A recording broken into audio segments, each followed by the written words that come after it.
All right. I don't have to do that every time I choose to. Hi, my name is Kurt Knutson, and this is Verse by Kurt. Today, we're in John 7. So I just want to show you guys something real quick. If you've been doing this daily with me, you already have, not including your book sheet, you have 3 pages already of material that you can put in your binder, or if you're in a notebook, or however many pages, if you're not using both sides or whatever, that's fun. We're making progress, and you're going through the Bible. It's an amazing thing.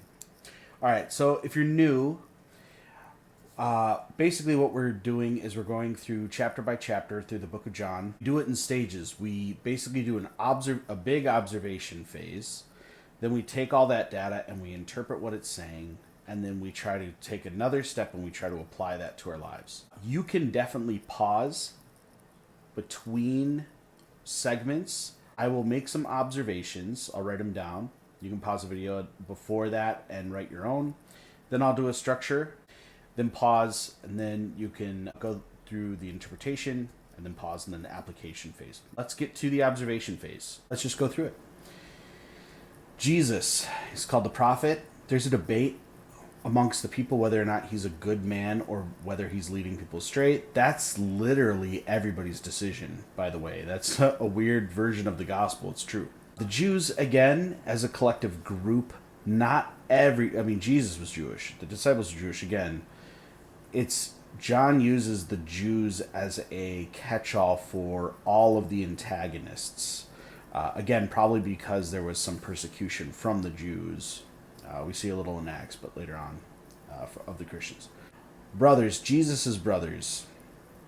They're an antagonistic group too here.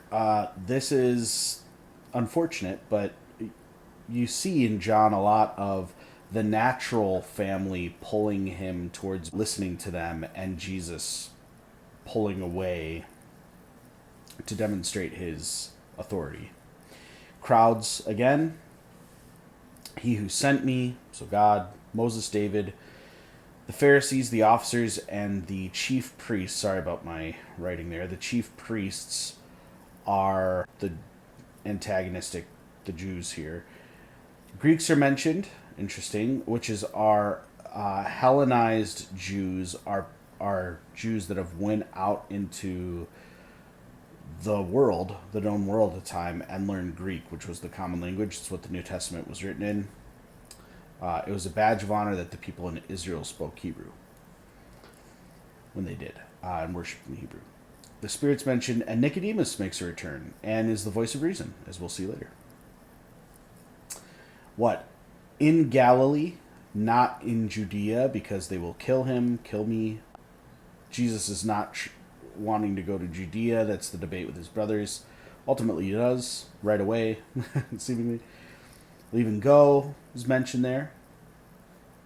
Begin to teach, become learned without education. So he teaches, and they comment on the fact that he's not educated. The one deed in reference, I believe, is the healing deed that got Jesus in hot water. When, after these things, Feast of Booths is mentioned, near, in the midst, and the last day. So we're in, I believe, March, April, somewhere in there. His hour had not yet come, and then a little while longer. Where? Galilee, obviously, Judea, obviously, went up. So this phrase you'll see a lot in reference to Jerusalem. Jerusalem isn't north. In fact, here's my handy-dandy notebook here. So this is the map of Israel. Notice in the north, there's no Jerusalem. Jerusalem's right here, okay? But notice there's the Mount of Olives. It's because it was elevated. It was on a big elevated hill. Still is to this day. So when you go up, you go physically upward to Jerusalem. The temple is referenced. I am with you, I go, he says. Bethlehem is referenced. Okay, words. Do in secret, show yourself. There's a lot of interesting motivational issues. You'll see demon here. not believing. The brothers are stated to not believe, which is makes sense if it's your brother. Anybody who has siblings understands that. The law is referenced a bunch, harkening back. Kill is referenced a bunch. Circumcision, there's a whole conversation on circumcision. It's the sign to be a Jew back in the day. So if circumcision is being challenged, it's what makes somebody a child of God, really is the deal here. Judge, spirit comes after Jesus' glory. That's going to come back. And then demon, that's a charge that they often lobby against Jesus. So I'll go through the structure here. If you want to pause it.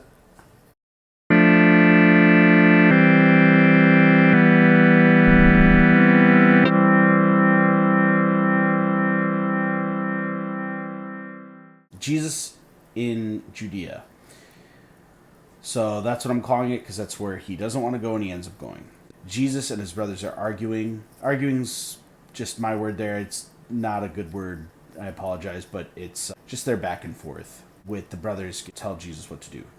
Jesus goes to Jerusalem anyway, verses 10 to 19. Jews question Jesus about a bunch of things, 20 to 24. People believe, which makes the Jews attempt to seize Jesus because they're kind of hyping them up. The ones that do believe are antagonizing the antagonistic Jews. And then finally, Jesus speaks of leaving, and it confuses them, which is interesting because John referencing the Pharisees talking about them going to the Greeks is actually what kind of, in a way, happens in Acts and in the New Testament. So he's showing his hand a little bit, but it's obvious in the story that Jesus is talking about his death, burial, resurrection, and ascension. The Jews angry at blasphemy, 37 to the end. Jesus offers living water, which is the Spirit. There's a divide in the crowd. Then the officers are actually compelled. They're like, we've never heard this before. The Pharisees get angry at them. Then Nicodemus says, hey, the law doesn't allow us to just do whatever. And then the Pharisees plan action. If they're like, hey, you're on his side too. And then they basically say, don't let any prophet come out of Galilee. So not only, and it's funny, obviously in the story, you've read it by now, they talk about killing him. He alludes to it. They say, what are you, crazy? We're not going to kill you. And then they try to kill him, and then they plan on killing him, or anybody like him. So it's really an interesting story that just John is showcasing this antagonistic group of Jewish people's violence and aggression towards Jesus. And again, we can walk and chew bubblegum at the same time. I think we should realize that the Jews are actually doing, in their understanding, the right thing. They were spanked in the Old Testament for idolatry.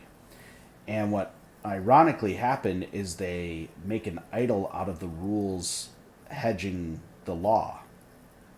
And so Jesus is pointing that out, and it's getting them angry because they think they're being pious. We're not just looking at Jewish people as like we're anti-Semitic and they're awful people as a people group. Don't think that. If you think that, read the text, look at who Jesus is, like all the stuff. This is a group that's trying to be devout incorrectly is really what's happening in John. And John's trying to show that all the time. And obviously in the setting, there's some that believe, often. And there's discussion, there's debate. So, now what we're going to do is we're going to take all this information and we're going to distill it into a simple statement about what this chapter is saying. So, come up with your own saying. You don't have to commit it to paper. You can write it on some scratch paper if you're nervous or what have you. If you're confident, write it down. It's your stuff, man. You can cross it out if you disagree. You can disagree with mine. So just write your statement down, and I'll show you mine. What I have here is, sorry, I spilled water. I took a drink. Jesus' claims are so against the leaders' views that they desire to kill him. Now, this is obvious if you've read the Gospels before. But remember, I don't think we talked about this, but each Gospel writer, we'll talk about this at the end when we recap the book. But every gospel writer is writing to a slightly different audience. That's why we have 4 gospels. John wrote last, and his is broadly for all, we'll say. Okay? But it seems more like a mixed slash heavily Gentile audience, which is why he categorizes the Jews as a category. But we are seeing a shift. John is showing us an active shift in their wanting to kill him. They've been antagonistic before, but now the rubber's hitting the road. And we know, if you know anything about Jesus, which everybody kind of knows this by now, Jesus dies, and it's in part because, a very large part, because the Jews, as a crowd, wish to crucify him at the very end, the ones that are there. So we want to highlight the fact that his claims are against the leader's view. The leader I'm using instead of Jews, that's John's word as a category. I like leaders here because it's showing people at the top who really are the thought leaders. And they desire to kill him. I mean, it's really straightforward. Even with the conversations about circumcision and education, and little digs here and there. So let's go through and let's apply this text to our lives. Here's my applications. Some of them are better than others. I try and hit heart, soul, mind, strength just to see different ways I can push it, and one will rise to the top. That's the best, and some are not as good. So I'll say heart, I can see the Spirit is available after Jesus' glory. That is helpful for us as a community because it absolutely is. He reiterates it, even if it was ambiguous in the narrative of Acts 2. It's clearly stated here, which is helpful. Thank you, John. Soul, I can rejoice that godliness is countercultural. And it is. Even in their culture, it was countercultural, and they were biblical people. So, and countercultural is not wrong, so long as the culture that you're countering is bad. And there are bad cultures. There are cultures that are, if you're a Christian, pretty sinful. If you have any belief system, I believe you can find problems with being countercultural. Even saying countercultural, if you have a problem with that, there you go. You identify that could be a problematic culture. Mind, I can know Jesus' love is not contrary to Scripture. And this is the thing. He is showing that his love is consistent. What he's doing is consistent with what we know to be true in the text. Strength, I can minister in the face of peril. Now, this is my least favorite application, but it's probably the one that might be most spoken of in this, is that Jesus is going forward and he is putting himself in jeopardy intentionally, but with the truth in mind. He's brazenly going to be killed. We're not Jesus, so obviously that's not us, but he is now our identity, and he is the trailblazer, and we follow in his footsteps. So in a way, it's true that we can, like him as an example, do that. But I think the better of these, one of the top 3 here instead of this one. But there you go. That's John 7, and I will see you in John 8. Thank you.